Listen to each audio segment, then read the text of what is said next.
Hello guys and welcome to a new brand new video. In today's tutorial, I'm going to show you how to turn on the dark mode on the X platform or Twitter. So all you need to do now is to follow these simple steps. First, you will need just to connect to your X platform by logging into your account, and then we will need just to go to our settings. To do so, you will need just to search here in the settings menu or this navigation bar. We will need just to check for these more options.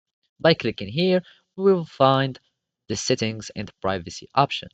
By clicking on the settings, we will find another menu that contains all the settings that can be changed on our X profile. And basically, you will need just to go to some settings concerning the display and the fonts and colors of our account.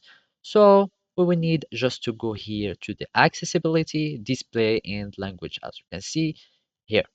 By clicking here, we will need just to search for display.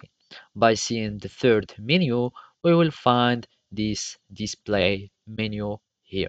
So we click on it, and basically you can change a many variation of other settings, such as the font size.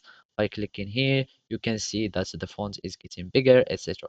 So I want it like that, and you can also change the colors and etc. By changing the background, you can turn on the dark mode. So either you can choose this dim mode or the lights out, which is the dark mode for our Twitter platform or X. So basically, this is how you can do it on Twitter. Thank you for watching and see you in other tutorials.